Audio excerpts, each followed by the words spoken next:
नमस्कार साथियों, स्वागत है आपका हमारे YouTube चैनल @LaviOfficial.com पर, जहां हर दिन एक नई रहस्यमय और प्रेरणादायक कहानी लेकर हम आपके दिल तक पहुंचते हैं। आज हम सुनाने जा रहे हैं एक ऐसी कथा जो पहाड़ों के बीच बसे एक छोटे से गांव में घटी थी। एक चरवाहे और एक भूतनी की अजीब सी प्रेम कथा। तो आइए आरंभ करते हैं ये रहस्यमय यात्रा उत्तर भारत के एक छोटे से गांव बीजापुर के किनारे। पहाड़ों और घने जंगलों के बीच एक युवक रहता था। नाम था गोपाल चरवाहा। दिन भर वह अपनी भेड़ों को लेकर पहाड़ी ढलानों पर घूमता, बांसुरी बजाता और शाम को लौट आता। गांव में उसकी सादगी और हंसमुख स्वभाव के चर्चे थे, लेकिन एक चीज अजीब थी। गोपाल हमेशा उस पुरानी बंजर पहाड़ी पर जाता जहां गांव के लोग जाना पसंद नहीं करते थे। कहते थे वहां कोई भूतनी रहती है जो रात को रोती है, बांसुरी की आवाज पर झूमती है और जो भी उसे देख लेता वो फिर कभी घर नहीं लौटता। पर गोपाल हंसकर कहता, भूतनी उतनी कुछ नहीं होती भाई, ये सब डरावने की बात है। एक शाम गोपाल देर रात तक पहाड़ी पर बैठा बांसुरी बजा रहा था। चारों तरफ चांदनी बिखरी थी। अचानक उसे लगा कोई उसकी बांसुरी की ताल पर झूम रहा है। उसने पीछे देखा, सफेद चादर में लिपटी एक सुंदर स्त्री खड़ी थी।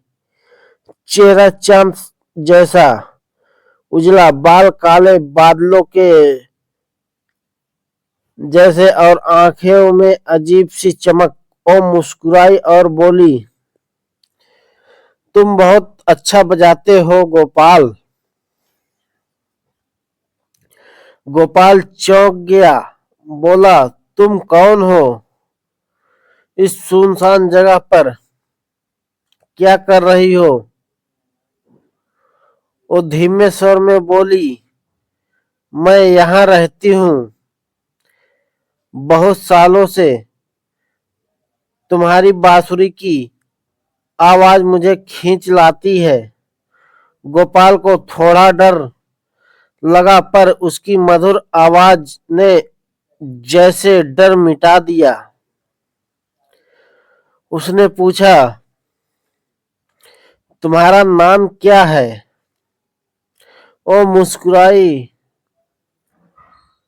नाम की क्या जरूरत है गोपाल, मुझे बस तुम्हारी बांसुरी चाहिए।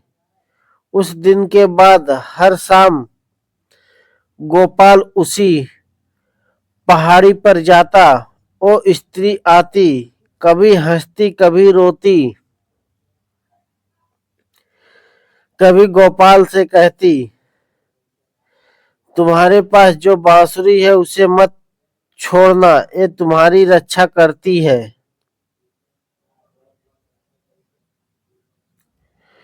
गांव के लोग नोटिस करने लगे कि गोपाल अब ज्यादा चुप रहने लगा है। कभी कभी रात में उसकी बांसुरी की आवाज दूर पहाड़ी से गूंजती और लोग कहते, भूतनी फिर आ गई। एक दिन गोपाल की माँ बोली, बेटा अब उस पहाड़ी पर मत जाना, तेरा चेहरा पीला पड़ गया है। लेकिन गोपाल मुस्कुराकर बोला, माँ वहां कोई भूत नहीं, बस एक अकेली आत्मा है जिसे शांति चाहिए। एक दिन गांव में एक बूढ़ी औरत आई। उसने गोपाल को देखकर कहा, ये वही बांसुरी है न जो कभी गुंजा देवी ने अपने प्रेमी को दी थी। गोपाल चौंक गया। कौन गुंजा देवी? बूढ़ी औरत बोली, 100 साल पहले यहाँ एक राजकुमारी रहती थी, गुंजा। उसने अपने प्रेमी को ये बांसुरी दी थी, लेकिन राज दरबार ने उस प्रेमी को मार दिया और गुंजा ने उसी पहाड़ी से कूदकर अपनी जान दे दी। तब से उसकी आत्मा वहीं भटकती है। गोपाल का दिल दहल गया। क्या वो वही आत्मा थी जो उससे मिलती थी? उस रात गोपाल ने बांसुरी बजाई और गुंजा देवी की आत्मा फिर आई। वो बोली, गोपाल, अब मेरा समय पूरा हो गया। मैं मुक्त होना चाहती हूँ। तुम्हारा संगीत मुझे शांति देता है, पर अब मुझे जाना है। गोपाल की आंखों में आंसू थे। क्या तुम फिर कभी लौटोगी? वो मुस्कुराई। हर शाम जब तुम बांसुरी बजाओगे मैं हवा में रहूंगी, तुम्हारे सुरों में, तुम्हारे दिल की धड़कन में। इतना कहकर वो धीरे धीरे धुंध में विलीन हो गई। चारों तरफ सिर्फ बांसुरी की मधुर धुन गूंजने लगी और एक हल्की सी सुगंध, जैसे कोई आत्मा मुस्कुरा रही हो। कहते हैं उस दिन के बाद गोपाल ने बांसुरी बजाना छोड़ दिया, लेकिन जब भी रात को हवा चलती वही धुन अब भी सुनाई देती,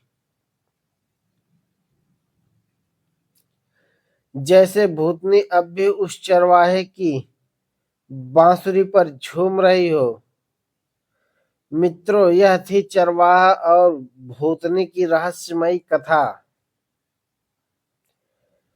जिसमें डर नहीं बल्कि अधूरी आत्मा की तड़प और सच्चे प्रेम की भावना छिपी है। अगर आपको ये कहानी पसंद आई हो तो लाइक करें, कमेंट में लिखें, क्या आप भूतनी के प्रेम को सच्चा मानते हैं? और ऐसी ही पौराणिक रहस्यमयी कहानियां सुनने के लिए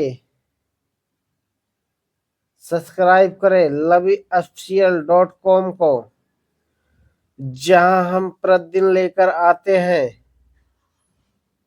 प्रेरणादायक पौराणिक और रहस्यमयी कथाएं। फिर मिलते हैं अगली कहानी के साथ।